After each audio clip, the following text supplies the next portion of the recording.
कुमारा जय गुरु राया योगी राम सूरत कुमार जय गुरु राया योगी राम सूरत कुमार जय गुरु राया योगी राम सूरत कुमारा जय गुरु राया. அனைவருக்கும் வணக்கம். திருச்சி யோகிராம் குமார் ஞான யஜ்ஞம் ஏப்ரல் மாதத்தில், ஆக்சுவலி மார்ச் மாதத்தில் நடத்தியிருக்க வேண்டியது மௌன முகாமாக இருப்பதனால் இப்போது கிடைத்த இந்த ஏப்ரல் மாதத்தில் ஞான யஜ்ஞத்தை நடத்தியிருக்கிறோம்.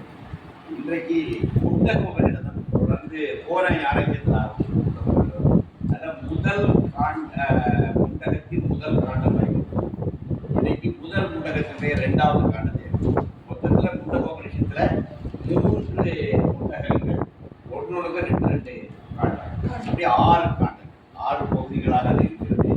64 ஸ்லோகம், பெரிய பட்சம் 64 ஸ்லோகங்கள் இருக்குது. முதல் காண்டத்தில் முதல் புத்தகத்தில் முதல் காண்டம் முடிந்தது.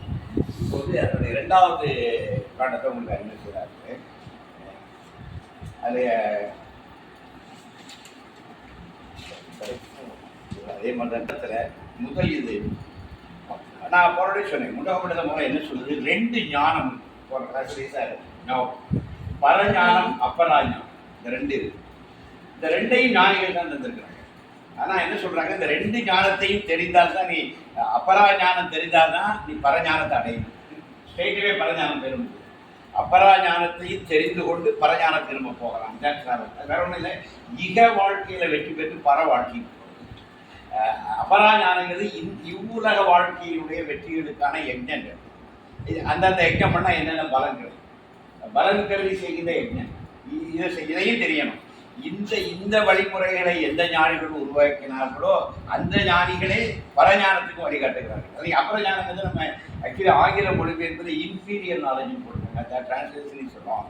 நம்ம இதில் no superior no inferior, all are great. ஞானம் என்பதை உயர்ந்ததாக, தாழ்ந்த ஞானம் உயர்ந்த ஞானம் இல்லை. இக வாழ்க்கைக்கான ஞானம், பர வாழ்க்கைக்கான ஞானம். அதான் பல நேரங்களில் இப்போ நமக்கு என்ன சிக்கிறதுக்கு நேரம் எல்லாம் ஆங்கிலத்தை படிக்கிறோம். ஆங்கிலேயர்களுக்கு நம்முடைய இந்த கிழக்கித்திய வாழ்க்கையை அவங்களுக்கு தெரியாது. அவங்களுக்கு தெரிந்த உலகத்தில் இருந்து அவங்க எழுதுறாங்க. அப்போ நம்ம இப்போ படிக்கிறவங்க நமக்கு சமஸ்கிருத அறிவியலானால வேறு வழி இல்லாமல் ஆங்கில பற்றி தெரிய வேண்டியது. அப்போ ஒரு விஷயத்தை தெளிவாக இருக்கணும். நம்ம ஆங்கில வழியாக படிக்கணும். அதே நேரத்தில் நம்ம நாட்டினுடைய வேலை நமக்கு தெரியும். அப்போ இந்த இன்ஃபீரியர் நாலேஜுங்கிற வெரி வேர்ட் இஸ் ராங். அது இன்ஃபீரியர் கிடையாது. பரஞானம் அப்பரா ஞானம் சொல்லும் பொழுது இக வாழ்க்கைக்கான ஞானம், பர வாழ்க்கைக்கான ஞானம்.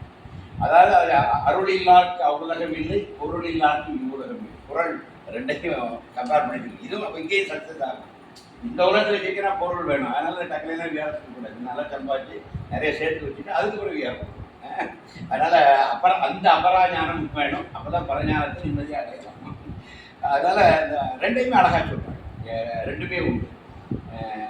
அதில் அபரா ஞானம் பரஞானம் சொல்லி 2மே மந்திரேஷுங்கிறாங்க. 2மே மந்திர சுரூபமாக இருக்கு. இன்ஃபீரியர் நாலேஜ்னா அந்த மந்திர வடிவம் தேவையில்லை. It's not inferior. அப்பரா ஞானம் வந்து இன்ஃபீரியர் இல்லை. அப்பரா ஞானம் என்பது இக வாழ்க்கைக்கான வெற்றிகளுக்கான யாக யஜ்ஞங்களை எப்படி செய்ய வேண்டும் என வர்ணிப்பது, அது சம்பந்தமான இதுகள் அதை சொல்லுது. அதனால அப்பரா ஞானமும் ஒரு மனிதனுக்கு தேவை. அந்த அபரா ஞான பாதையில் கொஞ்சம் டிராவல் பண்ணி பார்த்த பிறகு இது திரும்பி நமக்கு ஒரு நிறைவின்மை. இக வாழ்க்கையை வாழ்ந்து பாருங்க, நல்லா வேலை பார்த்து 30, 80 years 40 years சர்வீஸ் போட்டு நல்ல பென்ஷன்லாம் வாங்கிட்டு நல்ல பேங்க் பேலன்ஸ் எல்லாம் இம்ப்ரூவ் பண்ணிட்டு அதுக்கப்புறம் பார்த்து ஒரு வேக்கன் சம்திங் விஆர் மிஸ். நான் நிறைய பார்த்தேன். ஒரு கட்டத்துக்கு மேலே மெட்டீரியலை ஒரு கட்டத்துக்கு மேலே அழுத்தணும். சார் மெட்டீரியலாக நீங்கள் என்ன பண்ணலாம், ஒரு கார் தான் போக முடியும், 2 கார் ஒன்றும் அடிக்கிட்டு ஒரு கார்லாம் போக முடியும், 7 வீடு கட்டினாலும் ஒரு வீட்டில் தான் இருக்க முடியும். 87 சாரி வாங்கினாலும் ஒரு நாளைக்கு ஒரு சாரி தான் கொடுக்க முடியும். காலையோட மத்தியானம் ஒன்றா கொடுத்துக்கலாம். அப்போ நீங்கள் ஒரு லெவலுக்கு மேலே மெட்டீரியல் திங்ஸ் வந்து ஒரு பேடாக மாறுது. It becomes a bad. அப்போ வந்து இது இல்லை, இதெல்லாம் நமக்கு நிறைவு. Something else is there in லைஃப்ங்கிறது கண்டிப்பாக நல்லா பண்ண. ஞானத்துறைக்கு நவரும் நல்லா பார்த்தீங்கன்னா வாழ்க்கையில் அப்ளூவெண்ட்டாக இருக்கிறது தான் ஞானத்துறைக்கு. அப்ளூவெண்ட்டாக இருக்கிறவங்க தான் இது அல்ல. இந்த மெட்டீரியல் கைட்ஸ்னால ஒன்றும் இல்லை. இதுக்கு கப்பல் ஏதோ ஒன்று மிஸ்ஸிங்காக இருக்குது.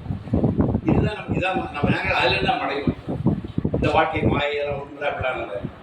ஒரு ஓஷோ ஒன்று சொல்லுவார், என்ன உங்கள் ஆள் நீங்கள் வந்து ரொம்ப ரிச்சாக இருக்கிறீங்க, நீங்கள் ரோல்ஸ் ராய் காரை ஒரு 20 வச்சுருந்தாரு, அவர் அந்த தலையில் ஒரு தொங்கு போட்டிருந்தார், அதில் வைர கற்களை போயிட்டு வச்சுருப்பாரு, கையில் வாட்செல்லாம் பார்த்தீங்கன்னா அனுப்பலாம், அப் டு டேட் வாட்செல்லாம் நிற்கிறாரு, காலையில் ஒரு வாட்ச் சாயங்காலம் ஒரு வாட்சில் நிற்க வருவார். அப்போ கேட்பார், நீங்கள் வந்து ரொம்ப ஒரு ஆடம்பரமாக நான் எம்பரர் எனக்கு வரவங்க மினிமம் குரோர் போய் தான் எனக்கு பார்க்க. என்னுடைய டிசைபிள்ஸ்லாம் யாருன்னு கேட்டால் அவன் ஒரு குரோர்பதியாக இருக்கான், அவன் டிசைபிள். அப்போ அவர் ஓஷோட அழகான பயன்படுவார். அப்ளூவன்ட் மணி இருக்கிறவன் தான் சார் ஒரு இடத்துல வாழ்க்கை. அவன் தான் வாட் எல்ஸ்னு வருவான், அவன் தான் எனக்கான பிரெட்டுக்கு ஓடிட்டு இருக்க, பிரெட்டுக்கு பின்னாடி தான் போவான். அவன்கிட்ட நான் ஆன்மீகம் சொல்ல முடியாது. அதான் சோத்துக்குள்ளே இருக்கேன் சொக்கலிங்க சொன்னாங்க, நம்ம ஊர் பழமொழி. சோத்துக்குள்ளே இருக்கான் சொக்கலிங்க ஒரு பழமொழி. ஏன்னா பசித்தவனுக்கு விவேகானந்தர் சொல்லியிருக்கார், இறைவன் ரொட்டி வடிவத்தில் தான் தெரியும். பசித்தவனுக்கு இறைவன் ரொட்டி வடிவத்தில் தான் தெரியும். அதனால என்ன சொல்லுவாங்கன்னா, அபராஞானம் இருக்குன்னா இந்த வாழ்க்கையில வெற்றி பெற்று ஒரு கட்டத்தில் அது ஒரு பரஞானம். அபராஞானத்தில் இன்னொன்று சொல்றாங்க, அபராஞானத்தில் வெற்றி பெற்றா அப்புறம் எவ்வளவு பெரிய பதவி கிடைக்கும், ஆக ஹைட் என்னது இந்திர பதவி கிடைக்கும்.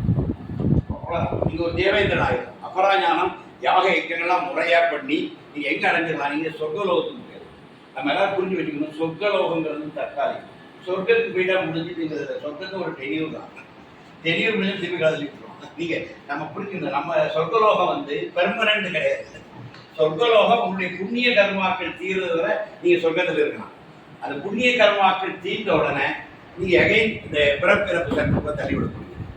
சில நேரங்கள் என்ன சொல்றான், அப்படி திருப்பி வரும்போது மனித ஜென்மம் தான் கிடைக்கல, மனிதனுக்கு அதுக்கு ஹீனமான மனிதனுக்கு கீழே நாய் ஜென்மம் கூட நமக்கு கிடைக்கலாம், நர ஜென்மம் தான் கிடைக்கிறது இல்லை, மிருக ஜென்மங்களும் கிடைக்கலாம். திருப்பி எகைன் லைஃப் விஷயத்தை தான் ஆரம்பிக்கிறது. அப்பதான் அவங்க சொல்றாங்க, அப்படி நீ ஒரு சொர்க்க பதவியே கிடைத்தாலும் சொர்க்க வாழ்க்கையை வாழ்ந்தாலும் தேவேந்திரனாகவே இருந்தாலும் ஒரு கட்டத்தில் அந்த வாழ்க்கை முடியும்.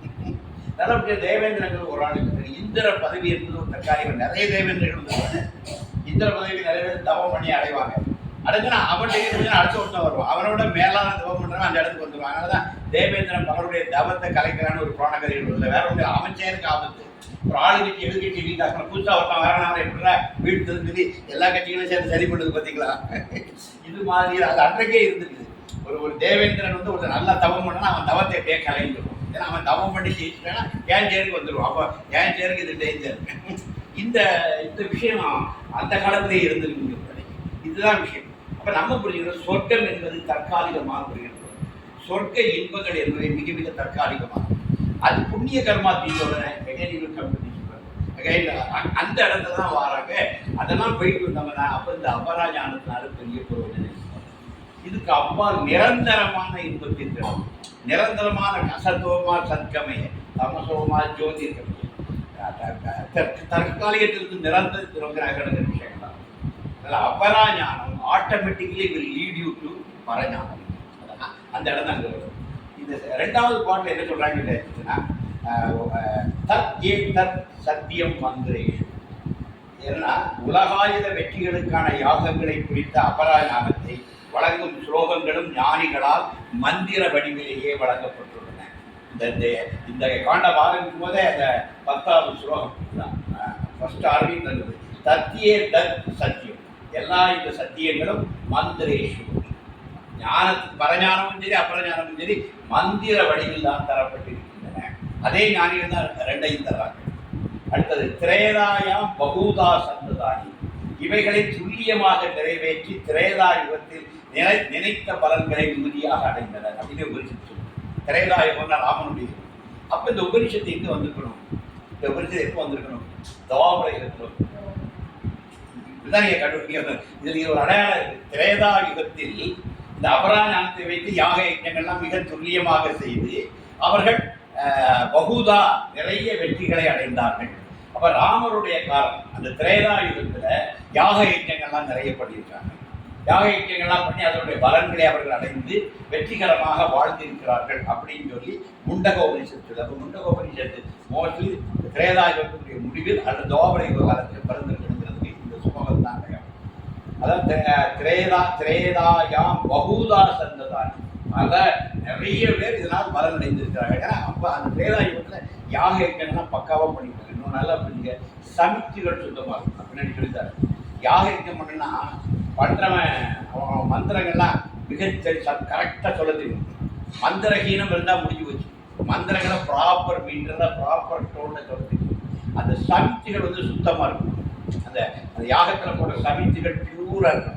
எல்லாமே பக்காவாக இருந்தால் தான் ரிசல்ட் வரும். ஏதாவது ஒன்று போயிட்டா ரிசல்ட் கிடையாது, அர்த்தம் ஆகிடும். அதாவது யாக யஜ்ஞத்தில் இருக்கிற ஒரு கண்டிஷனை தான் யாகம் பண்ணுறது நிறைவேற்றது பெருசு இல்லை, துல்லியமாக செய்யணும். துல்லியமாக செய்யாதான் அந்த யாகம் விரும்பிய பலனை தருவேன்னா அந்த பலனை தராது. சில நேரங்களில் எதிர் விளைவுகளை கூட அது ஏற்படுத்தும். அந்த ஆபத்து. அடுத்த சொல்ல முடிஞ்சது யாகங்களை நிறைவேற்ற அக்னியை உருவாக்க அடுத்த 6 ஸ்லோகம் வந்து இந்த அபராஞானத்தை போற்றும் போது அபராஞானத்தை அது வலியுறுத்து. என்ன சொல்றான்? யாகங்களை நிறைவேற்ற அக்னியை உருவாக்க தெரிந்திருக்க வேண்டும். தேவையான சமித்துகளை சேகரித்து வைத்திருக்க வேண்டும். சமித்துகள் எல்லா காலத்திலையும் கிடைக்காது, கிடைக்கும் போதுதான் கொண்டு வச்சுக்கணும். அந்த காலத்தில் இருக்கிற வனங்கள் தானே வாழ்ந்துட்டு இருக்காங்க. சமித்துகளை சேகரித்து வச்சுக்கணும். என்னைக்கு யாகம் பண்ணுறோம், யாகத்துக்கு முதல் நாளே தெரிவிக்கக்கூடாது. சமித்துகள் கிடைக்கும் போதே சேகரித்து வச்சிருக்கணும். என்னைக்கு யாகம் தேவைப்படுதோ அன்னைக்கு இந்த சமித்துகளை அந்த ஆபதியில் போடணும். சமித்துகளை சேகரித்து வைத்திருக்க வேண்டும். தீயின் நாவுகளுக்கு இடையே ஆவாபஸ்தானாவில் நெய்யை வார்த்து சமித்துகளை சரியாக இடம் தெரிந்திருக்க வேண்டும். நான் இப்போ நம்ம நினைக்கிறேன்னா யாகங்கள்லாம் வளர்த்தா அந்த புகை நல்லா படட்டுன்னு இருக்காங்க. எனக்கு கொஞ்சம் வித்தியாசமாக இருக்குது. நான் நல்ல ஒரு வேத மனிதர்கள் கேட்கணும்னு சொல்லுவேன். புகை வராமல் யாகம் பண்ணுறதுதான் சிறந்த யாகம் நினைக்கிறேன். அது நெருப்பை வளர்க்கிற யாகம். அது புகை வருதுன்னா நெருப்பு சரியாக இருக்கும். நெருப்பு அக்னியை தான் எழுப்புறேன். யாக யஜ்ஞங்கள் அக்னியை தான் எழுப்புறேன். ஸ்லோகம்லாம் அக்னியை தான் போட்டு சொல்லு, புகையை போடுன்னு சொல்லுவேன். நம்ம இப்போ அந்த புகையெல்லாம் பழட்டேன் நல்லா உடம்புக்கு இருந்தது. இப்போ நம்ம சயின்டிஸ்டுகள்லாம் கண்டுபிடிச்சிருக்காங்க. அதை புகை போடுறதுக்கு இல்லைடாப்பா, அது மூட்டை போட்டுட்டு போகலாம். அது புகை போடுறதுக்கு இது அக்னியை வளர்க்குறது. அக்னியில் 7 அக்னி சொல்கிறாங்க. மாலின தீக்கு 7 கலர் இருக்காங்க. நெருப்பு ஒன்று இல்லை, 7 டைமென்ஷன் உள்ள நெருப்பு. அந்த 7 டைமென்ஷன் உள்ள நெருப்பை நீ கொண்டு வரணும். அந்த ஒரு ஆகுதி கூட அது புது 7 வகையான நிறங்கள் அது வெளிப்படும். அப்போ அக்னியை வளர்க்கறதை தான் நம்முடைய ஸ்லோகங்கள் தான் சொல்லுது, புகை போடுறதை சொல்லலை. அப்போ நல்லா நம்ம யாகம் வளர்த்தோம்னா நெருப்பு மட்டும்தான் வளரும். அப்போ கரெக்டாக அந்த தீயின் நாவலை நெய்ய விடணும். இப்போ இவங்க சரியாக நெய் ஊற்ற மாட்டாங்க, அதை அணைஞ்சிருக்கு. அதனால புகை அந்த ஒரு விஷயம் வச்சு வீசுறாங்க. அப்புறம் கொஞ்சம் நெய்யை போய் ஊற்றுறாங்க. இப்போ வந்து இது ஒரு மெக்கானிக்காக நடந்துருக்கு. அப்படி இல்லை, இடக்கடை புகை வரக்கூடாது, அக்னி தான் வரும். அப்போ நீ கரெக்டாக அந்தந்த கேப்பில் கரெக்டாக நெய் வரணும், கரெக்டாக அந்த ஆகுதியை விடணும். அதான் அந்த பாடல் அப்படி தான் சொல்லுது. அது அந்த ஆவாஸ்தாங்க பியூட்டிஃபுல்லாக சொல்லாது. அக்னி எப்படின்னு தெரியுமா? நீ அக்னியை ரசிச்சிருக்கீங்களா? அக்னியுடைய நாக்கு வந்து ஒரு பாம்பு அக்னி நல்லா இருக்கும். நீங்கள் பாம்பை பாருங்க, நீங்கள் தீயை நல்லா பார்த்தீங்கன்னா பாம்பினுடைய நடனம் நடத்தி நீங்கள் நெருப்பை வளர்த்து பாருங்க. நான் வீட்டில் குப்பைக்குள்ளெல்லாம் பண்ணி தோட்டத்தில் ஏற்கனவே அந்த அக்னியை பார்த்து வெடிப்போம். அந்த அக்னி எப்படி வருது? அந்த அக்னி எழும்பொழுது ஒரு பாம்பு மாதிரி தான் ஆடுது. பாம்புடைய நாக்கை ஆடுற பாம்பை பார்த்துருக்கீங்களா? நாக்கு பிளந்து, நல்ல பாம்புடைய நாவு பிளந்து, தீயினுடைய நாகபாரகம் பிளந்து. கரெக்டாக அந்த கேஸ்லரி நெய் கொத்துருவோம். தீயினுடைய பிளவுபட்ட நாவுகளில் நீ நெய்யை வார்க்க தெரிந்திருக்க வேண்டும். இந்த பாடம் அதுதான் விஷயம். அப்போ அது ஒரு விதமான ஒரு நடனம். அடியன் குறிச்சுன்னு அனுபவம் இருக்குது. அழகான விஷப்பல் உள்ள நல்ல பாம்பை என் கழுத்திலே அணிந்திருக்கிறேன். அந்த ஃபோட்டோ வீடியோலாம் அவங்க காட்டுறேன். ஒரு நாள் அப்படியே நான் காசியில் இருக்கேன். காரை இறங்கி ஏகாந்தமாக போயிருந்தேன். செல்லமாக வரும். நான் அப்படியே ஒரு ஏகாந்த பயணமாக காசி போயிருந்தேன். போயிட்டு அப்படியே அந்த அஸ்வமேதா காட்டு அப்படியே இறங்கி வராங்க. ஒரு பாம்பு பிடார் இருக்கு. ஏற்கனவே பாம்பு ஒரு கவிதை படிச்சுங்க. பாம்பு பிடாரன்னு சொல்லி பாரு ஒரு கவிதை எழுதி. எனக்கு பாம்பாட்டிகளை கண்ட ரொம்ப பிடிக்கும். பாம்பு பிடார் தான் பழைய பேர். நான் அப்படி பார்த்தோன்னா அவங்க ஒரு நல்ல பாம்பு வச்சுருந்தாங்க. அதனால் ஒரு 3 ரூபாய் நான் வேற அவன் பாம்பு வச்சுட்டு அவன் பாம்போட அவங்க அந்த பாம்பு அப்படியே வெண்மையும் கருப்பு நிறைந்த பாம்பு, வெண்ணிறம் பாம்பு, வெள்ளிற கருப்பு போடு அப்படியே விட்டா அந்த பாம்பு அப்படியே கீழே அப்படியே கடலில் ஒரு சுற்றி அதை ஒரு நண்பர் படம் எடுத்து கொடுத்தாரு. இப்படி நிற்குது ஒரு சின்ன தீல்னா கிட்ட இருக்கும்போது என்னதான் இருந்தாலும் அப்போ அந்த பாம்பு ஒரு கையில் பிடிச்சிக்கிட்டேன். அப்போதான் பொண்ணை கவனிச்சேன். இந்த பாம்பை நீங்கள் பிடிச்சி பார்க்கணும். அது வந்து இப்படி வருது சார். Inhaling and exhaling. பாம்புடைய முழு உடம்புக்குள்ளையும் இந்த காற்று போய் வரும்.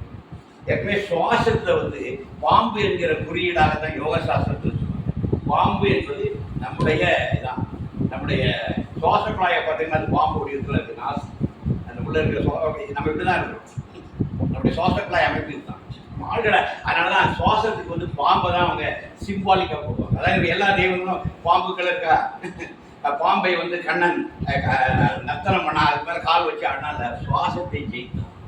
பாம்புக்கு மேல ஆடினாங்கிறது கதை இல்லை. பாம்புக்கு மேல ஏறி ஆடுறான்னா சுவாசத்தை ஜெயித்தவன் கண்ணன். சிவபெருமான் தன் கழுத்தில் ஒரு ஆபரணமாக நாகாபரணத்தை அணிந்திருக்கிறான். நாகப்பாம்பு கண்ணன் அவன் சுவாசத்தை வென்றவன். வாசி யோகத்தில் வென்றவர்கள் வென்றவர்கள். நமக்கு சுவாசம் நம்ம நிபந்தனைக்கு இல்லாமல் அது ஓடிட்டு அன்கான்சியஸாக போயிட்டு கான்சியஸ் பிரீத்திங் வந்த பிறகு சுவாசம் ஒன்றை கேட்டு தான் போகும், ஒன்றை கேட்டு தான் போகும். அதான் ஹையஸ்ட் ஏரியா. அந்த இடத்துல ஜெயிச்சவங்க ஒன்று சிவபெருமான், இன்னொன்று கண்ணன். அதனால ரெண்டு பேரும் அந்த நாகசிவரை டான்ஸ் ஆடுறான். அவன் சுவாசம் அவன் கைக்குள்ள வந்துட்டு சார், அவன் சுவாசத்தை வச்சு டான்ஸ் ஆடுறான். இன்னொன்று அந்த சுவாசத்துக்கு கருத்துக்கு போட்டுருக்கான். அது பாட்டில் இருக்கணும். இந்த ரெண்டு பேருமே சிம்பாலிக்கா என்ன காட்டுறாங்கன்னா வாசி யோகத்தில் வென்றவர்கள். சுவாசத்தை தங்க கண்ட்ரோலுக்குள்ள கொண்டு வந்தோம். நம்ம சுவாசத்தின் கண்ட்ரோல், அவங்க சுவாசத்தை அவர்களுடைய கண்ட்ரோலில் வச்சுக்கிறாங்க. இதுக்கெல்லாம் ஒரு விஷயம். அப்போ அந்த பாம்பர் அப்படி வந்து பாம்பு அப்படி அப்போ பாம்புடைய உடல் முழுக்க சுவாசிக்கு நமக்கு நாட்டிலிருந்து மிஞ்சி போனால் அந்த அடி உதரவிதானம் வரவும் நம்ம சுவாசிக்கும் போது நம்முடைய மூமெண்ட்டு தொப்புள் கொடிக்கு மேலே நாசி துவாரம் வர நம்மகிட்ட மூமெண்ட். பாம்புக்கு தலையிலிருந்து வால் வர சுவாசம். நீங்கள் ஒரு பாம்பு கிடைச்சா ஒரு அனுபவங்கள்லாம் வருது. எனக்கு நான் நினச்சிட்டேன் எல்லாம் முடிச்சுட்டு அவன் எடுத்துட்டு வாயை திறந்து காட்டுறான், பல்லு இருக்கு. நான் என்ன அசால்ட்டா எடுத்தேன், நம்ம ஊர் ஆள் தானே பல்ல பிடிக்கும் ரொம்ப தைரியமா விட்டேன். அப்புறம் அப்பா குப்புற மகன் வேர்த்தது பார்க்கணும். ஓகோட பாவி விஷமுள்ள பாம்பு எனக்கு தந்து பல்லெல்லாம் எடுக்கலை. அதான் அவன் ஹிந்தியில் நோட்டு காட்டுறான். தந்து தந்து தந்துனா பல்லு தந்து இருக்குச்சுண்ணா சரி பங்க அந்த கூப்பிட இன்னொரு கூப்பிட்டு ஓடி வந்தேன். அப்போ எனக்கு அது பகவான் இருந்தார். அதாவது பாம்பு இருந்து அந்த பாம்பு அவர் கையில் பிடிச்சி நல்லா நல்ல பாம்பு தான். நல்ல பாம்பு கையில் பிடிச்சி பார்க்கும்போது அதோட உடம்பு அப்படி உருகிவிட்டேன்னா அந்த சுவாசம் தெரியும், அதோடைய பிரீத்திங், அந்த ஸ்டைல் அவனுக்கு. இதெல்லாம் யோகி. யோகி எனக்கு காசியில் கொடுத்த ஒரு பேரனுபவம்.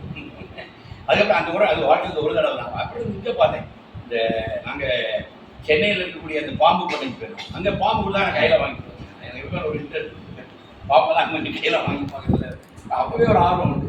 எல்லாரும் பயந்தாங்க, நல்ல பாம்பு தீப்பில் தமிழ்ல ஒரு கையில் வாங்கிட்டேன். நீங்கள் வாங்கிக்கலாம் அந்த கையில் அடிக்கலாம் ஓடி அப்படி இருந்தால் அச்சாலாம் ஒன்று தேவையில்லை. இது அது ஒரு விலங்கு சார். நீங்கள் அன்பாக கவனிக்கலாம், அது உங்களோட அன்பாக. இங்கே என்ன இருக்கோ அதுதான் அங்கே இருக்கு. இங்கே நீங்கள் டிஸ்டர்பாக இருந்தீங்கன்னா அது ரொம்ப உங்களுக்கு ஃப்ரெண்ட்லியாக தான் இந்த விஷயத்துக்கு வந்துடுவோம். எனவே தீயின் நாவுகளில் அந்த ஆவாபத்தானாவின் நெய்யை பார்த்து சமித்துகளை சரியாக இடம் தெரிந்திருக்க வேண்டும். இவைகளை சிரத்தையாக துல்லியமாக செய்ய தெரிந்திருக்க வேண்டும். சிரத்தாபுதம் சிரத்தாபுதம் சிரத்தையாக இந்த ஆகுதியை போடுது. அதனால இவர் சிரத்தாபுதம். அதனால எல்லாத்தையும் தூக்கி போட்டு எரிக்கிறது எல்லாம் விஷயம். யஜ்ஞம் என்பது அந்த தீ அப்படியே அளவு வச்சுட்டே இருக்கணும். அதை டைம் பார்த்து நெய் விட்டு தெரியணும். கரெக்டாக ஓவராக சமையத்தில் போடக்கூடாது, ஷார்ட்டேஜாக போடக்கூடாது. கரெக்டாக அந்த சமையத்தில் கூட அந்த நெருப்பை தொடர்ந்து வளர வச்சு கொண்டு அந்த அக்னியை வளர்ந்துக்கிட்டே இருக்கும். நம்ம ட்ரை பண்ணுவோம். நம்ம இங்கே ஒரு கேமரா மேலே சேர்ந்து ஒரு யாகம் பண்ணுவோம். ஸ்லோகங்கள்லாம் சொல்லி ஒவ்வொருத்தரையும் உட்கார வைக்கிறோம். நம்ம வந்து கரெக்டாக போட்டு புகையே வராமல் அக்னி வளர்க்கிற ஒரு கலையை நம்மளாம் படிக்கணும். ஏன்னா நம்மளாம் செய்வோம். இதெல்லாம் உயர்ந்த விஷயம். இந்த விஷயங்களை செய்வோம். நம்முடைய யோகிவன வாழ்க்கை ஆரம்பிக்கும் போது நம்ம ஒரு நாள் ஒவ்வொரு வாரம் ஒரு செட் உட்கார்ந்து நம்ம யாகம் வளரும். அழகான சுலோகங்கள் வந்து நம்ம யாகம் வளரும். அதில் நம்ம கரெக்டாக நெய்யை வாழணும், அதில் கரெக்டாக ஆகுதி போடணும், அதில் அக்னியை விடணும். இந்த கலையை செய்வோம்னு சொல்லுவோம். நம்ம அப்படியே வேத காலத்துக்கு போயிடுவோம். வேத காலத்தை மீட்டு கொண்டு வருவோம் நம்முடைய இடத்துல. இதுதான் வாழ்க்கை. இதை நம்ம முயற்சி பண்ணிக்கிறோம். இந்த உபனிஷத்துக்களுக்கு நாம செய்கிற மரியாதையாக உபனிஷத்து சொல்லப்படி நம்ம ஒரு யாக இருக்க வளர்த்துக்கோம். அடுத்தது 13வது அக்னி கோத்திரம். அப்புறம் அக்னி கோத்திரம் பற்றிய விதிமுறைகளை சொல்லுவோம். அக்னி ஒரு சாம்பிளுக்கு நிறைய கோத்திரத்தை அக்னி கோத்திரத்தை இந்த முண்டை உபரிஷத்தை அப்படி வைக்கும். அக்னி கோத்திரம் எப்படி செய்யணும், அக்னி கோத்திரம் செய்யும் விதிமுறைகளை சொல்லுது. ஒன்று, பௌர்ணமி நாளில் செய்ய வேண்டும். பௌர்ணமி நாள் ப்ரிஃபரபிள். பௌர்ணமி என்பது ப்ரிஃபரபிள். அடுத்த பாயிண்ட், மழைக்காலம் தவிர்த்த நாள். மழைக்காலத்தில் யாகம் செய்வது. மழை நேரத்தில் வந்து யாகத்தை அழைச்சிடலாம். மழைக்காலம் தவிர்த்து விட வேண்டும். அறுவடை காலம் தவிர்த்து விட வேண்டும். அன்னைக்கு விவசாயம் தானே வாழ்க்கை. அறுவடை காலத்தை செய்யக்கூடாது. அடுத்தது என்ன, விருந்தினர்கள் வேண்டும். யாகம் வந்து யார் வேணும்? அதிதி வேணும். அது நம்ம இருக்கிற பார்த்தா அதிதி சில நம்ம மட்டும் இப்படி படக்கூடாது, சில அதிதிகளை அழைக்கும். இப்போ நம்ம நாளைக்கு யோகி மடத்துக்கு சில அதிதிகளை நம்ம பார்க்கணும். அவர்கள் வரவை கொண்டாடுவதற்கு நம்ம யாகம், புரியுதா? இப்போ நம்ம ஸ்டைல், நம்ம யோகி மடத்துக்கு யாராவது அதிதிகள் வந்தாச்சுன்னா உங்களை நாங்கள் வரவேற்கிறோம், உங்களுக்காக இந்த யாகம் நடக்கிறோம் சொல்லி அவங்களை வரவேற்கின்ற ஒரு விதமாக ஒரு யாகம். இந்த லைஃப் ஸ்டைலை நம்ம டோட்டலி மாற்றுறோம். இப்படி தான் முண்டகோபுரம் சொல்லுது, விருந்தினர்களை வைத்து தான் யாகம் செய்ய வேண்டும். அடுத்தது என்ன? முறையான ஆகுதிகள் வேண்டும். அந்த சமித்திகள் வந்து சுத்தமாக இருக்கும், அதில் முறையான ஆகுதிகள் வேண்டும். விஸ்வ தேவதைகளை வணங்கி யாகம் போக வேண்டும். மற்ற எல்லா தேவதைகளையும் வணங்கி தான் யாகம். யாகம் மிகப்பெரிய விஷயத்தை செய்கிறோம். ஆனால் இங்கே இருக்கக்கூடிய நம்முடைய அந்த ஏரியாவில் இருக்கக்கூடிய விஸ்வம்னா உலகம், உலகத்தில் இருக்கிற தேவ மனத்தில் அங்கே உள்ள வன தேவதைகள், அந்த எல்லா இடத்துலையும் தேவதைகள் தெய்வம் அவங்களெல்லாம் வணங்கி தான், அவங்கள்ட்ட அனுமதி வாங்கிட்டு தான் தெய்வம் செய்யணும். அதான் விஸ்வ தேவதைகளை வணங்கி யாகம் துவங்க வேண்டும். சாஸ்திர விதிகளை முறையாக கடைபிடித்து செய்ய வேண்டும். 7 கண்டிஷன். 7வது இந்த இடத்துல நான் வீட்டு நினைவுபடுத்த விரும்புகிறேன். அடியேன் வந்து ராம்ஜி ஆசிரமத்தோடு கர்நாடகா போகும்போது எங்கெல்லாம் போறீங்க சாமி என்று கேட்குறாரு. அப்போ இது சொல்கிறேன், Gokarna. Yes, the beggar has gone to Gokarna. That is one Brahmin house. All the 365 days they will do Agnihotra. The beggar has gone there. நான் அந்த விடையை தேடி போனேன். அந்த விடையை கண்டுபிடிக்கிற பாக்கியமே எனக்கு கிடைச்சது. ஆனால் அப்போ அதுக்கு முந்தின தலைவரோட அது ஸ்டாப் பண்ணேன். அதாவது நல்லா புரிஞ்சுங்க, ஒரு அக்னிஹோத்திரி வந்து எந்த எஜமான அவன் டெய்லி அக்னிஹோத்திரம். இன்றைக்கு யாகங்கள்லாம் எப்படி ஆகிடுது? ஆர்டர் போட்டு வர மாதிரி ஆகிடுது, சொமோட்டோ மாதிரி ஆகிடுது. சொமோட்டோ மாதிரி ஆகிடுது. அப்படி அல்ல. ஒரு அந்தணன் வேதம் படித்தவன், ஒரு யஜ்ஞங்கள் யாகங்கள் செய்கிறவன், எந்த ஆளும் தேவை அவன் செய்யணும். அக்னிஹோத்திரி தினமும் அக்னிஹோத்திரம். அப்போதான் அவன் அக்னிஹோத்திரி. அவன் டெய்லி அக்னி வளர்க்கணும். அவனே டெய்லி பண்ணணும் அக்னிஹோத்திரம். அது மாதிரிப்பட்ட விஷயம். அதான் விஷயம். அது சுவாமி சொன்னால் அந்த வீட்டுக்கு லாய்க்கிட்டாங்க. அங்கே பப்பா ராமதாஸ் படம் இருந்து நான் அந்த வீட்டுக்கு போனேன். சுவாமியை காட்டினேன். இங்கே நிறைய மகாத்மாக்கள்லாம் வந்திருக்காங்க. அப்படின்னு நினச்சி போகிறேன், எத்தனை யுகமாக அந்த கோவர்ண வீட்டு வேத காலத்தில் ஆரம்பிச்சு நான் போனது 1996 சம்திங் இருக்கு. அப்போது வேத காலத்திலேருந்து அந்த வீட்டில் சுவாமி சும்மான்னு சொல்லுது, எத்தனாயிரம் ஆண்டுகளாக அந்த வீட்டில் தொடர்ந்து அக்னிஹோத்திரம் பண்ணணும். அக்னிஹோத்திரிங்கிற அந்த ரூல்ஸே உண்டு. தினமும் அவன் யாகணும். ஒரு எஜமான் வேணுங்கிற அவசியமே இல்லை, நீ பண்ணணும். அவன் தான் அக்னிஹோத்திரி. அப்படிப்பட்ட ஒரு இல்லத்துக்கு பப்பா ராமதாஸ் போயிருக்காரு. அந்த இல்லத்தில் அந்த அக்னிஹோத்திரம் அந்த யாக குண்டத்திலேயே மேலே அந்த மாடக்குடியில் பப்பா ராமதாஸ் போனார். அடியேன் போய் பார்க்கலாம். நான் ஒரு யோகி படம் கொண்டு போனேன். அந்த படத்தை அந்த அம்மா இடத்துல அவங்க அப்படி பப்பா ராமதாஸ் படத்தில் வச்சாங்க. பப்பா ராமதாஸ் ஹார்ட்டில் போய் யோகி பண்ணாங்க. அப்போல்லாம் இது மொபைல் இல்லை, ஃபோட்டோ எடுக்க தெரியல. அதெல்லாம் எடுத்துக்கிட்டு யாக குண்டம் பப்பா ராமதாஸ் ஹார்ட்டில் பகவானி கோயில் அவசியம். உடனே அந்த அம்மா வந்து அது முதல் நாள் தான் ஒரு யாகம் பண்ணி சொல்லி அந்த ஹோம பிரசாதம் எடுத்து ஒரு பேப்பரில் முடக்கி அந்த மகாத்மாட்ட கொண்டு கொடுங்கன்னு சொன்னாங்க. நாங்கள் பகவான்கிட்ட கொண்டு போய் கொடுத்தோம். பகவான் அதை வாங்கி பார்த்துட்டு you take this to your home அடியேன் எதாவது கொடுத்தாங்க. அதை நான் கொண்டு வந்து எங்கள் ஊரில் சுவாமிகிட்டே நான் பூ கொடுப்பேன். அந்த மரங்களுடைய இதுகளை எனக்கு என்ன பண்ணுன்னு தெரியல. சுவாமி டெய்லி பூ பறிச்சு வைக்கும். அந்த செடிகளுடைய வேர்களை ஊற்றி தண்ணி ஊற்றி அதை அப்போ நாங்கள் எல்லாம் பூசிக்கிட்டாங்க. எப்படி சொல்லுறேன்னா, என் அக்னிஹோத்திரம் கட்டணும் எனக்கு யோகியுடைய நினைவு தான் வந்து என்னை ஒரு அக்னிஹோத்திரம் நடக்கிற இல்லத்திற்கு அனுப்பி வைத்தவர் பகவானி உயிராம் சொல்லுவார். அப்போ அதனுடைய மேன்மையை சுவாமி சொல்றார்.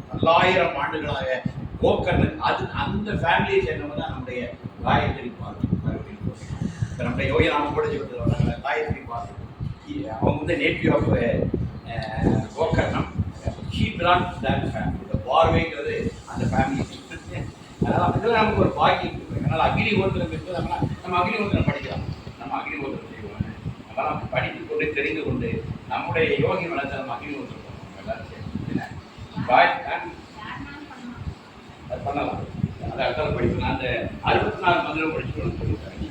இன்னும் உபனிஷத்துலாம் படிச்சுட்டு இந்த மாதிரி பல சந்தேகங்கள் இருக்குது. அதெல்லாம் உபனிஷத்துலேயே நான் பதில் நான் எந்த முடியும் படிக்கிறேன். எனக்கு மட்டும் இந்த முண்டகோபனிஷத்து படிக்கும்போது என்ன சொன்னாங்க, கிரகஸ்தர் படிக்க போகிறேன்னு சொன்னாங்க. இதை முதலே தடி வெட்டி போட்டாங்க. நான் 30 வருஷம் படிக்காமல் போயிட்டேன். தேங்க்ஸ் டு எனக்குமே நான் முண்டகோபனிஷத்துனாலே நான் கவிதா ஏன்னா கவிதா தான் படிப்போம் சொன்னான். சரி படிப்போம்னு சொல்லி படிக்க ஆரம்பித்தேன். 3வது ஃப்ளோரில் அடிச்சுட்டா சௌனக ரிஷி என்கின்ற கிரகஸ்தர்கள் சொல்ல சொல்லி தரப்பட்டது. முண்டகம் சொன்னா மொட்டை போட்டவன் படிக்கிறது, மொட்டை போட்டவன் தான் சன்னியாசி சொல்லி மாற்றி முடிவுட்டார். ஆனால் இது வந்து ஆங்கிலச முறையில் சவணசன் என்கின்ற மகாஷாலா யாக யஜ்ஞங்களை நிறைய பண்ணுகின்ற ஒரு கிரகஸ்தன், மகா கிரகஸ்தனான சவுனகனுக்கு சொன்னது.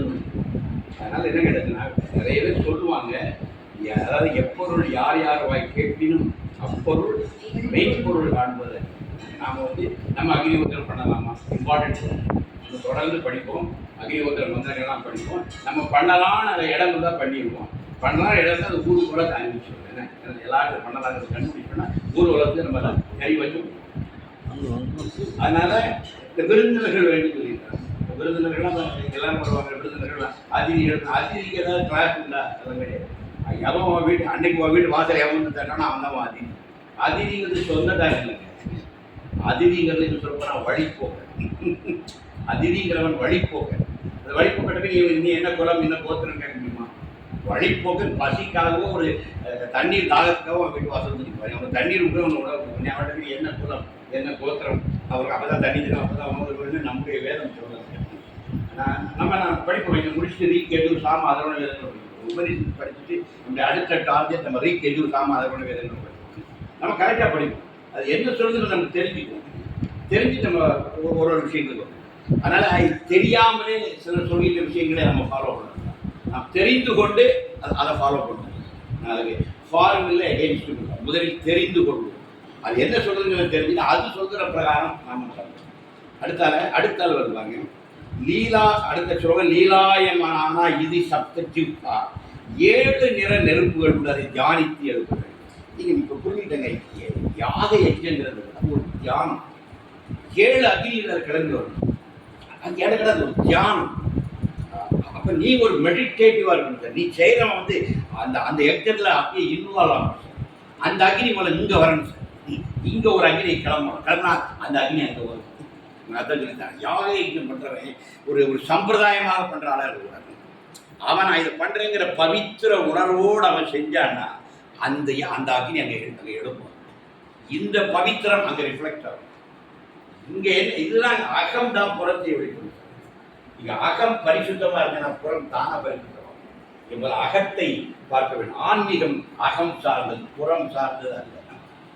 அகம் இங்க ஒரு தீ அகத்தி, இங்க அகத்தியங்கிற இங்க அகத்தி இருக்கு. மறந்துடாங்க, நம்ம அடி வயிற்றுல நெருப்பு இருக்கு அப்படிதானே. நம்ம இவா என்ன நல்லா கேட்டு அருமையான கேட்டு எங்க அம்மா சொல்லியிருக்கா, ஒவ்வை புராட்டி விநாயகர் என்ன சொல்லியிருக்கா, மூலாதாரத்து மூண்டலு கணலை காலால் எடுக்கும் கருத்தறி வித்து. அது என்ன லைன்? எல்லாருக்குமே அக்னி இருக்கா? நம்ம அடிவயிறு தாம ஓமம் கொடுத்தாமோ எல்லாரும் வயிறு தினமும் சாப்பிட்ற உணவு தான் இது. நம்மளும் டெய்லி ஆகிருக்க பண்ணிட்டு இருக்கோம். அடிவயிற்றில் எரிகின்ற அந்த நெருப்பு பசி என்கின்ற நெருப்புக்காக நாம் என்ன பண்றோம்? உணவுகளை போட்டுக்கிட்டோம். நீ டெய்லி யாக முடிட்டு இருக்க. இந்த உலகத்தில் பிறந்த எல்லா ஜீவனையும் யாக பண்ணுதா? எல்லாமே யாகம் தான், எல்லாமே யஜ்ஞம் தான். இது விளக்கே கிடையாது, விதி விலக்கே கிடையாது. சாதாரண ஜீவராசிகள் ஒரு மரம் தன்னுடைய உணவை தேடி வேறு நீரை தேடி போகுது, இலைகள் இருந்து சூரியத்தை தேடி போகுது, 2 சேர்ந்து உணவை தேடிக்கலாம். அதனால அது சர்வைவாகும். அப்ப ஜீவனுடைய விஷயம், ஜீவனை பாதுகாக்க அது தனக்கான உணவை தயாரித்து சாப்பிடுறதுங்கிறது இயற்கையில் இருக்கிற ஒரு விதி. இதுல யாரை நீ விளக்க முடியும்? நீ செய்யக்கூடாது, நீ தான் செய்யணும் எப்படி சொல்ல முடியுமா? நான் இந்த லாஜிக்ல இருந்து வாழ்க்கை. நம்ம டெய்லி உணவு சாப்பிடுறது என்பதே ஒரு யாகம், ஒரு யஜ்ஞம். நம்ம அடிவயிற்றுல பசிங்கிற அக்னி. இந்த காலால் எடுத்துக்கொண்டு தெரியுமா? இந்த காலம் கால்னா தமிழ் என்னது? கால் என்கிற தமிழ் சொல்றது காற்று. வாசி யோகத்தில் எழுப்படாது. மூலாதாரத்து மூண்டலு கணலை காலால் எழுப்பும் கருத்தறிவித்து. கால் என்பது காற்று. காற்றுனா இந்த வாசி யோகம். வாசி யோகம் உனக்கு வசப்பட்டுனா மூலாதாரத்தோட கணலை எடுத்து சகசரார வர போய் அந்த ஆத்ம சாட்சாத்காரம். நீ யோகம் பார்த்ததுன்னா அது ஒரு ஸ்டேஜ் போய் கடைசி சகசராரத்தில் போய் விளைவு. இதை காலால் தான் எடுக்க முடியும். கால் தான் காற்று. அப்போ வாசி யோகம் பண்ணி இந்த சுவாசம் வாங் கண்ட்ரோலில் வந்துட்டுனா இந்த மூலாதாரத்துங்கிற கனலை எழுந்து இந்த சகசராமங்கிறது 1000 பெற்றது இது வரும். ஆதித்த சகாயம் குமுத சகாயமும் அதை படிப்பா. இந்த விநாயகர் அலுவலி நத்திங் பட் யோக சாஸ்திரம். விநாயகர் அலுவலி கரெக்டாக படிச்சிங்கன்னா யோக சாஸ்திரத்தினுடைய ஸ்டேஜ்களை எல்லாம் அந்த பாடம் மிக அழகாக சொல்லி நீங்கள் வந்துடும். லீலாயமானா இது சப்த ஜிகா. சப்தம்னா என்ன? 7 சப்தங்கிற வார்த்தை 7 சப்தமே அதுதான். அப்ப 7 நிற நெருப்புகள் உண்டு, அதை தியானித்து எழுப்ப வேண்டும். கருப்பு நிற புகை நடுவே எழும் கருஞ்சிகப்பு நெருப்புல கலர், இதை 2-3 கலர் தான் சொல்லுது, 7 கலர் இதில் வர்ணிக்கிறது. 2 கலர் சொல்லுது. கருஞ்சிகப்பு நெருப்பு காலி கராலிச்ச, அது எப்படி இருக்குமா? கருஞ்சிகப்பாக ஒரு நெருப்பு இருக்கும். மனோஜ் வாட்ச, அது எவ்வளவு வேகமா இருக்குமா? மனோவேகம் உள்ளது. சரி, நெருப்பை வளர்த்தீங்கன்னா மனோவேகம் எவ்வளவு பார்த்து அவ்வளவு ஃபாஸ்டா அக்னி இருக்கும். அடுத்தது பொறி பறக்க எழும்ப வேண்டும். பொறி பறக்கணும், தூள் பறக்குன்னு சொல்லணும். வார்த்தை நம்ம செய்யற செயல்களில் எல்லாத்துலேயும் ஒரு தூள் பறக்கணும், ஒரு அதிர்வு வேணும். அப்போ அக்னியை கரெக்டாக வளர்ந்தா அது அக்னி பொறிகள் வரும். அக்னியுடைய ஒரு இயல்பு வந்து பொறிகள் வரும். அந்த பொறிகள் தோன்றும், அது உயர்ந்தது. அந்த பொறிகள் கிளம்ப வேண்டும். இந்த ஸ்லோகம் ஒரு அக்னி தியானமாகும். நான் இந்த ஸ்லோகத்தை எப்படி பார்க்குறேன்னா, இதே ஒரு அக்னி தியானம். ஸ்லோகத்தை நம்மலாம் படித்து உருள் வாங்கி சொன்னோன்னா இது ஒரு அக்னி தியானம். அக்னி நம்ம இப்போ கங்கா தியானம் பண்ணோம், கங்கா ஸ்நானம் பண்ணோம். நம்ம இனி நம்முடைய யோகி மன வாழ்க்கையில அக்னி தியானம் என்ன, அக்னியை வளர்த்து அக்னியை தியானிக்கணும். அந்த வாழ்க்கைக்கு நம்ம நகரணும். அடுத்த, யார் இந்த யஜ்ஞத்தின் தீனாவின் மத்தியில் சரியான தருணத்தில் ஆகுதிகளை இட்டு நெருப்பை வளர்க்கிறார்களோ அவர்களை சூரிய கதிர்கள் ஒளியை நடத்தி செல்வது போல தெய்வங்கள் வசிக்கும் தேவலோகத்திற்கு இட்டு செல்லும் சொல்லிட்டு, எத்ரா தேவானாம் பதி ரேகோ ஆதிவாசல். என்னன்னா, அக்னிஹோத்திரப்பட்ட யஜ்ஞங்கள் உங்களை சொர்க்கத்திற்கு இட்டு செல்லும். எப்படி சூரியனுடைய ஒளி வந்து வெளிச்சத்தை கொண்டு வருதா? சூரிய ஒளி எதை கொண்டு வருது? வெளிச்சத்தை கொண்டு வருது. அதான் பயிற்சிக்கான வழி. அதாவது சூரிய கதிர்கள் ஒளியை நடத்தி செல்வது போல சூரியனுடைய ஒளி எனக்கு சூரியனுடைய கதிர்கள் எதை கொண்டு வருது? ஒளியை கொண்டு வருது. காலையில் விடிஞ்சோட வீட்டுக்குள்ள வெளிச்சம் வருது. இப்போ சூரியனை எப்படி பார்க்கணும்? வெளிச்சத்தை கொண்டு வருது.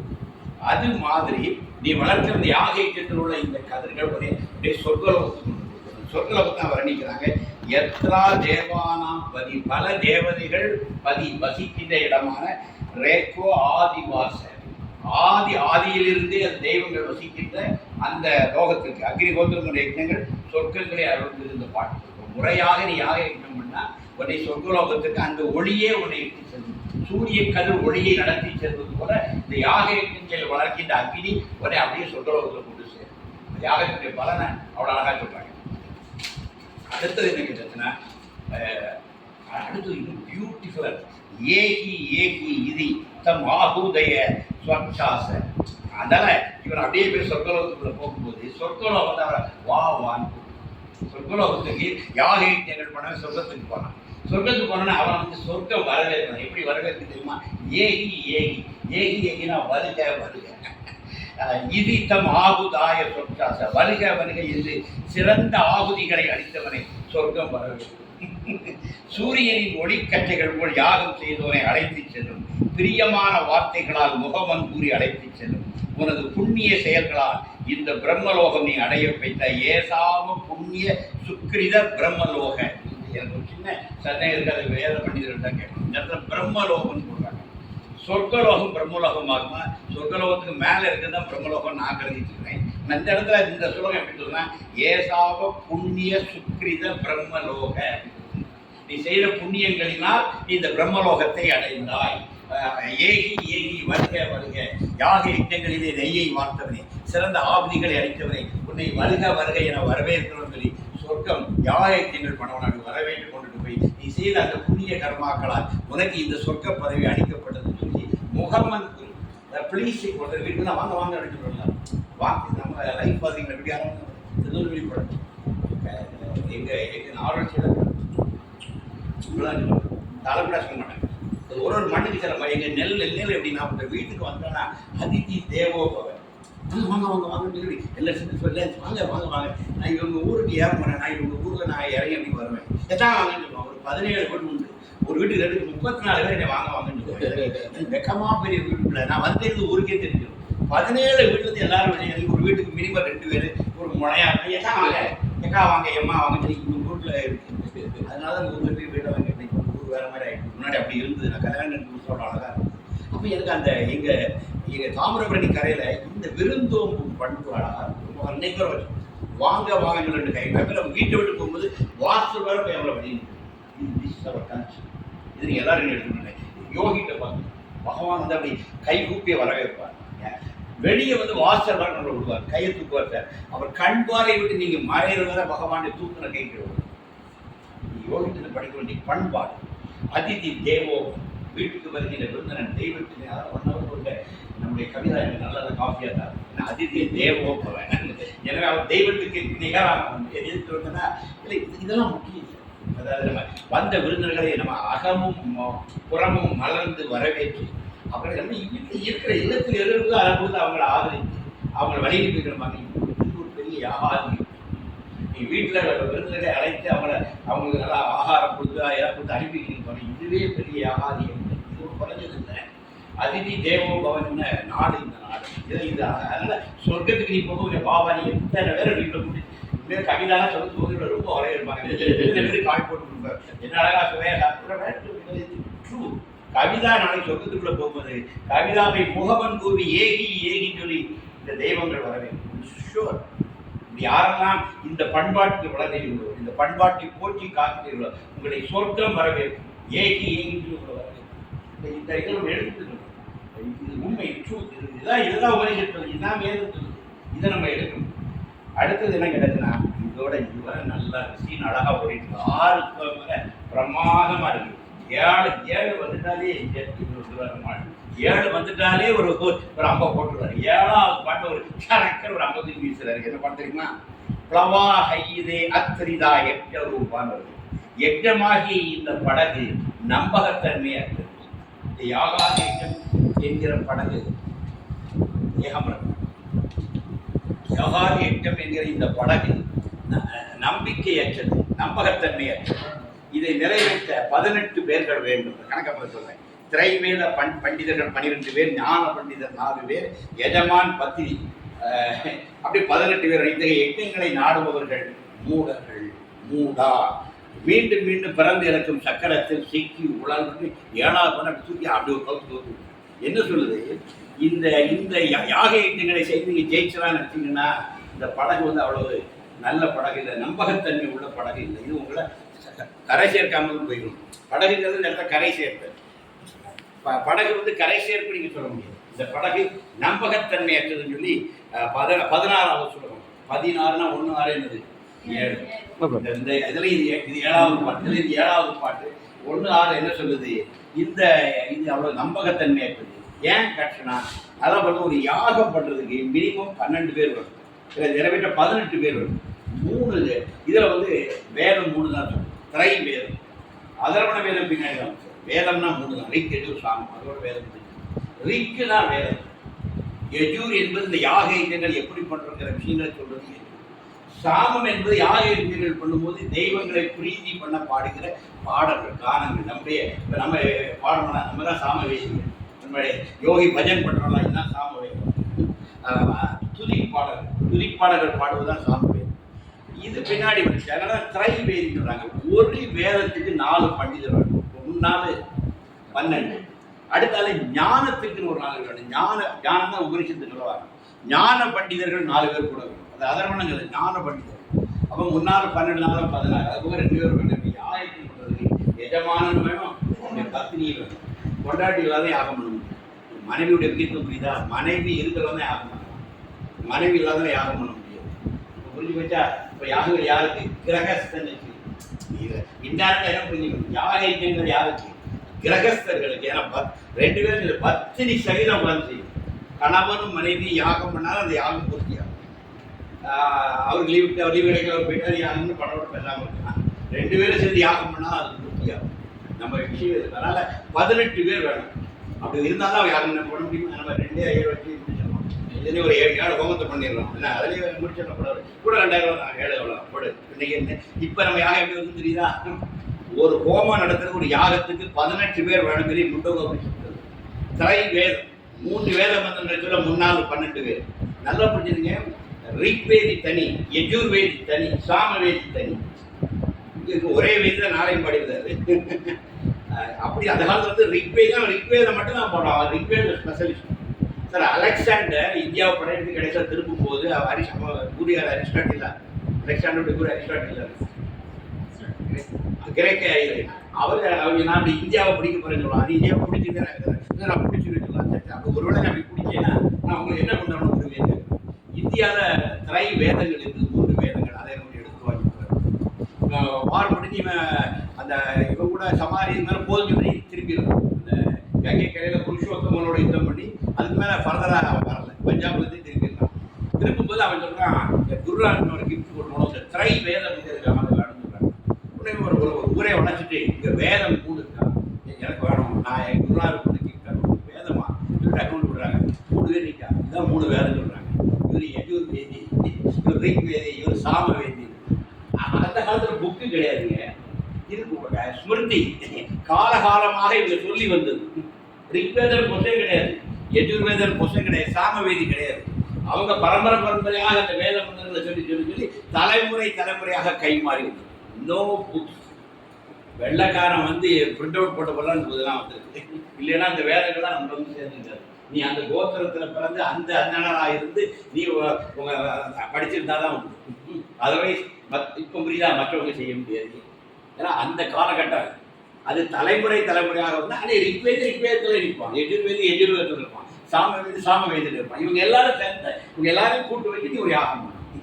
அதுக்கு எஜமான வெளியே இருந்துவாங்க. இவங்க எல்லாத்தையும் கூட்டு வச்சு யாகம் பண்ண. அப்போ அது எவ்வளவு துர்லபம் சொல்லும். அதாவது யாகாதி யஜ்ஞம் வந்து சத்திரியர்கள் தான் பண்ணாங்க, சாதாரண மனிதர்களால் பண்ண முடியாது. ஏன்னா ஒரு யாக யஜ்ஞம் பண்ணால் இவ்வளவு விஷயங்கள் தேவைப்படும். அது ஒரு சத்திரியனால் பண்ண முடியும். அதிகமாக யாகம் பண்ணது அன்றைக்கு இந்த சத்திரியர்கள் ஆர்கனைஸ் பண்ணி சமைத்துகள் ரெடி பண்ணி நெய் ரெடி பண்ணி எல்லாம் வச்சுட்டா யாகத்தை ஸ்டார்ட் பண்ணுவோம். அதனால் அந்த காலத்தில் யாருக்கு சாத்தியமாக இருந்தால் எய்தர் வைசியர்கள், பெரிய திரைக்கடலோடைய திரைவேந்திய வைசியர்கள் செஞ்சுருப்பாங்க, அடுத்தது சத்திரிகள் செஞ்சுருப்பாங்க, வேற ஆட்கள் செய்யறதுக்கான ஸ்கோப் பண்ணியிருக்காங்க. அதனால தான் என்ன சொல்கிறாங்க, அன்றைக்கு அந்தந்த வேதம் படிச்சு தான் உட்காந்து செய்ய முடியும். இப்போ நீ சொன்ன கணிப்பு உதவியால் உடை வருதா, அது அந்த காலகட்டம். இந்த இது வேற மாதிரி ஆகிடும். இன்னைக்கு வேலை பண்ணியதுன்னு இப்படி இப்போ புஸ்தகத்தை கொண்டு வரதில்லை, அவங்களும் மொபைலில் பார்த்து நம்ம தான் சொல்கிறாங்க. கவனிச்சிங்களா? அதுக்கே ஒரு கால் வந்தது, அதையும் கொஞ்சம் இருக்கும், நான் கூப்பிடுறது அதையும் அனுப்பி பண்ணியிருக்காங்க. இப்போ இப்படி தான் நம்முடைய ஆகாதி எங்க கர்மங்கள் இப்போ இப்படி தான் நடந்துருக்குது. அதனால் இப்போ அவங்களும் இதெல்லாம் வந்துட்டாங்க. இப்படி எல்லாம் ரோல்லையும் ஷார்ட்ஸ்லேயே வந்து நிற்குது வாழ்க்கை. அதனால் ரீல்ஸ் ஷார்ட்ஸ் பார்க்கறதுலாம் தப்பு இல்லை. என்ன ஆகாதி எங்களுக்கு ரீல்ஸ் ஷார்ட்ஸ்லாம் வேணும். என்ன அடுத்த பாட்டு நல்லா இருக்கும். அவித்யாயாம் அந்தரே வர்த்தமானா ஸ்வயம் தீரா பண்டிதம் மாங்கியமானா. அதுதான் அடிக்கிறார். அடுத்து சொல்லுவோம், அதை விட அடிக்கிறது. இந்த அவித்யா ஞானத்தை பெரிதாக கருதி இருப்பவர்கள் தங்களை பெரிய தீரர்களாக, கற்றறிந்த பண்டிதர்களாக தங்களை தாங்களே கருதி கொள்கின்றனர். இவர்கள் பரிதாபத்திற்குரிய மூடர்கள். இந்த அபரா ஞானத்தினுடைய விஷயங்களை தெரிஞ்சுக்கிறது. அவித்யா, வித்யா இல்லை, அவித்யா அஞ்ஞானம். இது ஒரு அஞ்ஞானம் தான். இதை தெரிஞ்சுக்கிட்டு நான் பெரிய ஆளை நினைச்சிருக்கவே எல்லாம் பரிதாபத்திற்குரிய மூடர்கள் அப்படின்னு சொல்றாங்க. மொதல் 6 ஸ்லோகத்துல அப்படி தூக்கி சொர்க்கம் ஏகின்னு வரவேற்பு ஆசையை காட்டிட்டு, அடுத்த ஸ்லோகத்துல முட்டாள் அதை ஒன்று கடா முட்டா பேர தான் பின்னாடி போவோம், ஏன்டா போறேன் அப்படின்னு அதே ஒரு இது சொல்லுது. என்ன கேட்டா அவித்யாயாம் அந்தரே வர்த்தமானா பேசுகிறது. ஸ்வயம் தீரா பண்டிதர், ஸ்வயம் தீரா அவங்களே பெரிய பண்டிதர்கள், ஸ்வயம் தீரா பெரிய பண்டிதர்கள், கனபாலிகள் சொல்றாங்களா, அதான் ஸ்வயம் தீரா பண்டிதம் மானியம். அது வந்து அது ஒன்றும் இல்லைன்னு சொல்லிட்டு இவர்கள் பரியந்தி மூட்டாங்க தீராங்கிற வார்த்தை. நீ தீரனா, நீ மூடன் இருக்கும், பரியந்தி மூடாதா அப்படின்னு சொல்லி கண்டம். இந்த மாதிரி அபரா ஞானத்துக்காக இதை தெரிஞ்சாச்சுன்னா நான் தான் பெரிய தீரன்னு பெருமை பேசுறது வந்து மூடர்களா அப்படி செய்வார்கள். இது அவித்யா, இது அஞ்ஞா, இதை பின்னாடி செல்லாதுன்னு கண்டப்படும். அடுத்த பாட்டு 18. அவித்தியை மெய்யென கருதி உழல்பவர்கள் 1000 விதங்களில் தாங்கள் இலக்கை அடைந்ததாக கருதி கொள்வார்கள். இவர்கள் தங்கள் ஆசைகளின் காரணமாக யஜ்ஞங்களால் ஞான இலக்கை அடையப் போவதில்லை. இந்த சபிக்கப்பட்டவர்கள் தங்கள் நற்பலன்களை இழந்து பூமிக்கே பலகீனமடைந்து திரும்புவர். சேர்த்து வைத்த புண்ணியத்தையும் காலி செய்து இந்த மாதிரி ஆகாதி யஜ்ஞங்கள் படி பெரிய இந்திர பதவி அடைந்தவர்கள் அந்த புண்ணிய கர்மா தீர்ந்த உடனே பழையபடி பூமிக்கே திரும்பி வருவான். இருந்த ஸ்டாக் அவுட் ஆகிடும். நீங்க சொர்க்க வாழ்க்கை கிடைச்சுன்னா புண்ணியம் இருக்கிறவரை சொர்க்க வாழ்க்கை. அப்ப என்ன ஆயிடுது, சொர்க்கத்துக்கு போயிட்டா அவன் புண்ணியம் காலியாயிடும். புண்ணிய காலியான மறுநிமிஷம் மீண்டும் நீ பூமியில் ஒரு மனிதனா வந்து பிறகு அப்போ திருப்பி நீங்கள் 0லேருந்து ஆரம்பிச்சு போகணும், திருப்பி புண்ணியம் சேர்க்கணும். அதனால இது அர்த்தமற்றது சொல்லி சொல்லு. எனவே இந்த பிறந்து இறக்கக்கூடிய இதுக்காகவா நீ இந்த சொர்க்கத்துக்காக யாகம் விடுறாங்க. அது 19. தங்கள் ஆசைகளால் தூண்டப்பட்டு உலகாயுத பலன்களுக்கான யஜ்ஞங்களில் தங்களை வீணடிப்பவர்கள் மீண்டும் பூமியில் மனித நிலைக்கும் கீழான பிரிவுகளை எடுப்பார்கள். இமம் லோகம் ஹீனதாம் வா விசாந்தி. மனுஷனா பிறப்பான் கூட கிடையாது. மனிதனுக்கு இமம் லோகம் ஹீனதாம், ஹீனன்னு கீழான, ஹீனன்னாலே கீழான மனித நிலைக்கு கேட்டா விலங்குகளா பிறப்பான். நாயா பிறப்பான், நையா பிறப்பான், நண்டா பிறப்பான். நான் சொர்க்கம்லாம் போயிட்டேன், அடுத்த பிறகு நான் பெரிய பிரபுவாதம் பிறக்கலாம் கிடையாது, நீ ஒரு நாயா கூட பிறக்கலாம் அப்படின்னு நான் சொல்லல, உபனிஷத்து சொல்லுது. அதனால் இமம் லோகம் ஹீனதாம் வா விசாந்தி. அடுத்த 20ஆவது பாட்டு தவம் அடுத்துட்டு 20ஆவது பாட்டு கேட்டாங்க. அப்போ நான் என்ன பண்ணுறேன், நீங்கள் தான் முதல்ல 6 பாட்டில் அபராஜானத்தை ஆகும்னு நீங்கள் சொர்க்கமான வாவான்னு சொல்லி வரவேற்கலாம்னு சொல்லிட்டு அடுத்த 4 பாட்டில் அடி நடிக்கிறீங்க. இதெல்லாம் வெறும் அஞ்ஞானம், அவித்யா. அவித்யா ஞானத்தினால ஒன்றும் இல்லை, திருப்பி பலந்து இறக்கிற செய்யலாம் சொல்லி முடிச்சுட்டு அப்போ என்ன செய்யணும், இந்த தீர்வை அடுத்த 3 பாட்டு என்ன சொல்றதுன்னா, தவம் மேற்கொண்டு காட்டில் தனித்து வாழும், தங்கள் புறன்களை வென்று எளிய வாழ்க்கை வாழும் தவசீலர்கள் சூரிய ஒளியின் உலகுக்கு சென்று தங்கள் பலம் பலகீனங்களை முழுமையாக அர்ப்பணித்து வாழ்பவர்கள். அவர்களது பயண முடிவில் அழிவற்ற உன்னத ஆத்மா இலங்குகிறது. நீ என்ன பண்ணனா, அந்த காலத்தில் வனங்கள்ல தான் ரிஷிகள் இருந்தாங்க. அந்த ரிஷிகளை சென்று நீ சரணடை. அவன் புலன்களை எல்லாம் ஜெயிச்சவன். அவன் நீ போயிட்டு வந்து சூரிய உலகத்துக்கெல்லாம் போயிட்டு வந்தவன், எல்லாம் போயிட்டு வந்து அவன் நிறைவாக உட்காந்துருக்கான். அவனை சென்று நீ சரணடை, குருவை வைக்க தயார். அப்போ நான் எப்படி ஜெயிக்கிறது சொன்னால், நீ குருவை இந்த மாதிரிப்பட்ட பிரம்ம நிஷ்டையில் இருக்கின்ற குருநாதன் மிக போடப்பட்ட நிறைய சத்குருலாம் இருக்காங்க. பிரம்ம நிஷ்டையில் இருக்கின்ற குருவை கண்டுபிடிச்சி கரெக்டாக அவனோட போய் சரணடை. 21ஆவது பாட்டு கர்மகாண்ட பாதையில் சென்று அதன் பலன்களின் நிலையற்ற தன்மையை உணர்ந்து ஆசைகளில் இருந்து விடுபட்டு உன்னதம் ஞானம் நாடி பிரம்மனிஷ்டையில் குருவை சரணடைகின்றார். அந்த பாட்டு எப்படி சொல்லுங்க. அதாவது இந்த காமங்கள் காமங்கள் ஆசைகள் தான். உலகாயுத பலன்களுக்கான ஆசைகளில் இருந்து விடுபட்டு ஞானம் தான் உன்னதமானது, நான் ஞானத்தை அடைய வேண்டும் அப்படிங்கிற தாகம் எவனுக்கு வருதோ அவன் பிரம்ம நிஷ்டையில் இருக்கிற குருவை சென்று அடைகிறான்னு சொல்லு. யாருக்கு இந்த இந்த ஆசைகள்லாம் நீங்கி ஞானத்தை அடைய வேண்டும் என்கிற ஆசையில் ஞானத்தை அடைங்கிற தெளிவு யாருக்கு பிறக்கிறதோ அவன் ஒரு குருவை அடைவான். நமக்கு பகவான் கிடைச்சிருந்தா 2 விஷயம். பகவான் கைகோட ஏற்றிருக்கிறாரு, 40 மார்க் கொஞ்சம் தேர்தனால தான் ஜாமி கிட்ட வந்து என்னோட ஜாமி கிட்டே வந்து ஏதோ 40 மார்க் இருக்கிற பிள்ளைங்களா இருந்திருக்காங்க. சாமி வா உட்காருக்காரு சொல்லி சார் கூட 10 மார்க் போட்டு பக்கத்தில் உட்காந்து கூட 10 மார்க் உட்காரு. இது சொன்னா சரண் அடைவான், அவன் குருவை கண்டு அடைவான். அந்த ஒரு அவனுக்கு அந்த தேடல் இருந்தால் குருவை அவன் கண்டு அடைவான். அந்த பாட்டு அதான் ரொம்ப பிடிச்சது.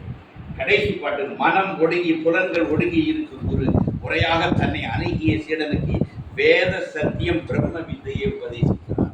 2 வார்த்தை பொழுது வேத சத்தியம் பிரம்ம வித்தை. அந்த குருவை அடையும் போது ஒரு குரு 2 விஷயங்கள் சொல்றார். வேத சத்தியம் எல்லா காலத்திலும் முக்காலமும் எக்காலமும் எது உண்மை அதான் வேத சத்தியங்கிறது என்ன பண்ணீங்க, அழிவற்ற உண்மை. காலங்களை வென்று இருக்கின்ற காலாதீதமாக இருக்கிறது பேர் உண்மை. அதை ஒரு குரு வந்து உபதேசிக்கிறார். 2வது பிரம்ம வித்தை. பிரம்ம வித்தைங்கிறதா வாழும் கலை. தன்னை பிரம்மன் என உணர்ந்து இந்த மண்ணிலேயே நல்ல வண்ணம் வாழலாம் வைகளும் அப்படிங்கிற அந்த இடத்துக்கு அந்த பிரம்ம நிலைக்கு நம்மளை கொண்டுட்டு போற அந்த பிரம்ம வித்தை. நிகழ்காலத்தில் நல்லா நீங்க ஏதோ ஒரு ஜென்மத்தில் என்றாவது ஒரு நாள் நான் ஞானம் அடைவேன் அப்படின்னு சொல்லி அதாவது இந்த ஜென்மத்தில் இந்த கணத்தில் இன்று இந்த கணத்தில் நான் அடைவேன் அப்படி எதிரிக்கணும். அவருக்கு தான் ஞானம் வரும். புரியுதா? Don't postpone it, immediate. அந்த தாகத்தில் தரம விட மாட்டேன். அப்படி இருக்கணும். நீங்க ஞானம் என்பது ஒரு பெரு நாட்டமாக இருக்க வேண்டும். இன்று இக்கணத்தில் இந்த க்ஷணத்தில் நான் அதை அடைய வேண்டுங்கிற அந்த துடிப்பு அவர் ஒரு ஞானத்தின் பால் கொண்டு ஒரு ஞான நாட்டம் அப்படி இருக்கணும்.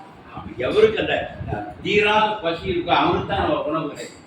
நாளை கழித்து பார்த்துக்கலாம் சொன்னால் முடிஞ்சு வச்சு என்ன, அது நாளை கழித்து ஒரு நாள் வராது, ஒரு நாளும் வராது. இந்த ஜென்மாவில் இந்த கணத்தில் அடையாளத்தில் எந்த ஜென்மாவில் எந்த கணத்திலையும் அடைய முடியும். அப்படி சங்கல்பம் பண்ணணும். அது இந்த பாட்டுக்கு அடைமான்றது சரிங்க. அடைந்துவாக உறுதியாக சொல்லு. அந்த நாட்டம் உள்ளவன் கண்டிப்பாக குருவியை சரணடைவான். குருவை சரணடையும் குரு அவனுக்கு வேத சத்தியத்தையும் பிரம்ம வித்தையையும் அவனுக்கு அவர் கற்றுத் தருவார். இது நடக்கும். பகவான் யோகிராம் சுரத்குமாரை யார் சரணடைந்தாலும் அவர்களுக்கு பிரம்ம வித்தை பலிதமாகும். நீங்க யோகிராம் நாம இருந்தாரே ஒரு கோயில் கட்டி முடிச்சா போதும், ஏகாம்பரம் பிரம்ம ஞானி ஆகிடுவார். ஒரு கோயில் சாமி கட்டி முடிக்கக்குள்ள இந்த உலகம் என்ன, வாழ்க்கை என்ன, மனிதர் என்ன எல்லாமே புரிஞ்சு.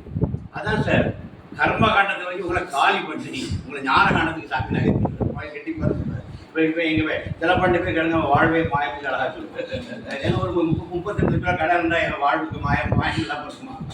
ஒரு 60 லட்ச ரூபா கோயில் கேட்டால் 30 லட்ச ரூபா ஆகும், 30 லட்ச ரூபா கடன் ஆகும். அதான் வாழ்க்கை. அப்படி வரக்கூட நல்ல ஒரு கர்மகாண்டத்துக்கு பெரும் கோயில்கள்லாம் கட்டியாச்சுன்னா எல்லாம் தெரிஞ்சு அப்படி வரும்போது அவன் ஆட்டோமேட்டிக்காக கர்மத்தில் ஞானத்தில் நடந்துருவான். இதுதான் வாழ்க்கை. இந்த அளவில் நான் இதை நிறைவு செய்கின்றேன். இன்னும் 2 காண்டங்கள் இருக்குது. இன்னும் 2 முண்டகங்கள், இன்னும் 4 காண்டங்களுக்கு அதை சாப்பிடணும். 64 ஸ்லோகமும் தெரியும் போதுதான் அந்த முண்டகோபனிஷத்தினுடைய மொத்த சித்திரம் நமக்கு தெரியும். இன்னும் 4 வகுப்புகள் முடிந்த பிறகு இறுதியாக நான் ஒரு நாள் வச்சிருக்கிறேன், ஒரு முண்டக உபனிஷத்துக்காக ஒரு சிட்டிங் போட்டோம். டோட்டலையும் வச்சு நம்ம பார்ப்போம். பார்த்து அதிலிருந்து நமக்கு என்ன கிடைக்கிறது அந்த சாரத்தை நம்ம கண்டிப்பாக ஒரு நாள் செய்வோம் என சொல்லுவேன். யோகிராம் சுரத்குமார், யோகிராம் சுரத்குமார், யோகிராம் சுரத்குமார். ஜெய்.